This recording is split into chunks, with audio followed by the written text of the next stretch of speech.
I had an interesting haul the other day. I was at a comic book store about 90 miles away from where I live. I've never been there before, and I was there for participating in an event for my daughter.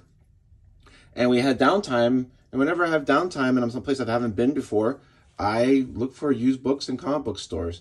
And usually you find nothing, but once in a while you get lucky. So I got lucky this time.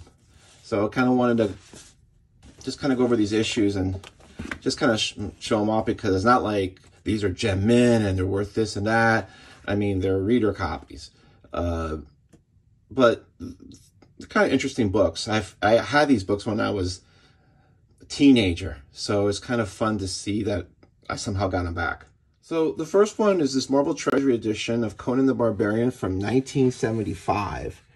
And it's really interesting because they numbered the Treasury editions, and they actually numbered the year that it came out of on the cover.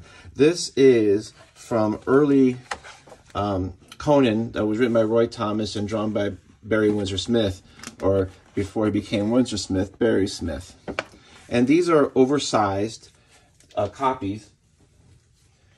And just to kind of give you proportion, this is a regular size comic, and these are these Treasury editions. Similar to the Treasury editions that come out now. So the Treasury editions that come out now aren't as wide. They're like out to here.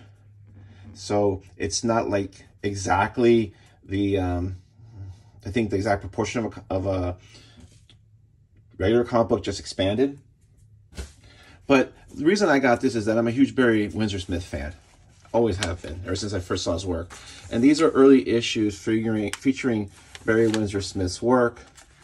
And later on, it actually includes the Red Nails story. And just some of this work is just absolutely gorgeous. If you're a Barry Windsor-Smith fan, this is early 70s, before he left comics to do Gore Blimey Press and do his own work before returning to comics again. This is really fun to read. Yeah, it's a little yellowed. This is not gem mint. This is not going to, bank my retirement. But it's a lot of fun. Just the art alone is worthwhile. And, I mean, I just love this one page. I mean, it's just so good. And then, at the end of the book, and these are done on newsprint, which is funny because nowadays, whenever we see a giant trade, it's always nicer paper. It's not the same comic book paper as used before. But this is just straight up newsprint. It's just, it's not, they didn't do anything fancy with it. They just made it bigger. And it does have that newsprint smell. Now, I'm not one of the people that think that, newsprint is like bacon where it makes everything better. But there's a nostalgia factor to it, although, I would rather have better paper, like those old Mobius prints from 1990 that still look perfect today. But then at the end, you have this one page to the memory of Robert E. Howard, Barry's Windsor-Smith post. And then in the inside covers, you have an interview here with Roy Thomas and Barry Smith.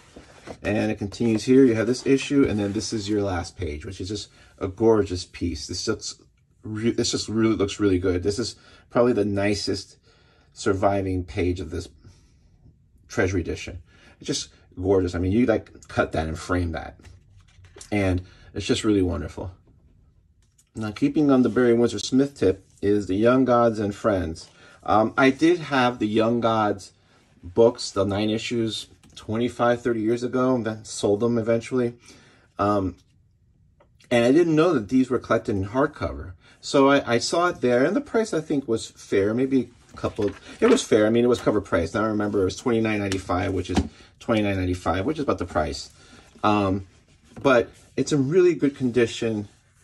I like this gloss paper. It's really well done. It's just a nice book. Again, I'm a huge Barry Windsor-Smith fan, so more of his work, the better. And I didn't know that there were 2 other hardcovers, so I'll be searching for those in the future. But this work is just gorgeous. This is the work that he did after he left Valiant, after Valiant kind of screwed him over on the promised ownership, and he left. And some of this work is just really beautiful. That, that kind of, I don't know what you call it, but that almost dreamy kind of work that he did. And then it collects, I believe, the first 3 issues of his Young Gods series, and then includes back matter It includes other pages, just really stunning work. And then more back matter, more work here. It's just really gorgeous and lovely pen up here. More information here. And then this interview, Jack Kirby. Don't get me started on Jack Kirby. Windsor-Smith loves Jack Kirby and credited him with getting him into comics instead of doing commercial art. Nice, interesting end papers, you know, correspondence. Just really excellent shape. This looked brand new, like it just came out, and this was the first printing, so I'm very happy with this. Lastly, I found this copy of 2001: Space Odyssey that was written and drawn by Jack Kirby. It's his adaptation of the movie. And this book recently, in the past couple of years, was the victim of the kayfabe effect, which means the prices for a really nice copy of this is $100, you know, maybe more. I'm not sure what it was. I knew it was at least $100 at that time. I found this copy. It's a ratty copy. Part of it's torn, and the insides are yellowed because it's newsprint. Some are more yellowed than others, but it's still yellowed. I just wanted a reader copy. I just wanted to read these stories and read his adaptation, just see this really stunning art, because this only came out as a Treasury edition. This was never a comic and then it was put in a Treasury edition. This is like a one-shot in this format from 1976. And it's just really spectacular art. Just really amazing. And because of rights issues, these things will never be reprinted again, which is one of the reasons why they're expensive. They're hard to find, and they're hard to find in good condition. I just wanted to read the story. So, and here he has some of the Kirby collages from the movie. You know, I just wanted to read it, and it was $4. And I think that the store didn't understand what happened with the kayfabe effect, or else they would have bumped it up a little bit. I'm very happy, but look at these pages. This is just gorgeous, man. I mean, I would love to see the original art for these pages. It's just, you go through this and just, look at this. This is just blowing my mind. This is Kirby. This is like Kirby on all cylinders. Just really interesting work. And then at the end, you have this essay and review by David Anthony Kraft, where they talk about the movie. They talk about how it was made, you know, with images from the movie, the end, and then Jack Kirby's one-man Odyssey, and this is the back cover. I'm really glad I got a chance to find this, because I didn't want to spend $100 to read it. No offense to anybody that does, but I'm not really a speculator. I want to read the comics. So this is just being lucky. And when you go to a comic book store, a lot of times it's good to go look at the shelves really high or out of the way, because usually that's where they put things away and they just forget, because this store had a ton of the DC and Marvel Treasury edition types of comics from the 70s. They had a ton of them there. And it's not so much about trying to get them for a good deal. This was a good deal. It's about just finding them in the wild. It's increasingly hard to do. I mean, this was from 1976, so this comic is 46 years old, and they're not making any more of them. So it's sort of one of those things where you find something. It's not like, oh, I got it for $1 or anything, you can brag, but it's just stuff that resonates with me, because this is Jack Kirby. I love Jack Kirby. This is Barry Windsor-Smith, early Barry Windsor-Smith. And this is Barry Windsor-Smith in the 90s after he left Valiant, and he was determined to make this successful. Young Gods wasn't successful. I think it only lasted 9 issues.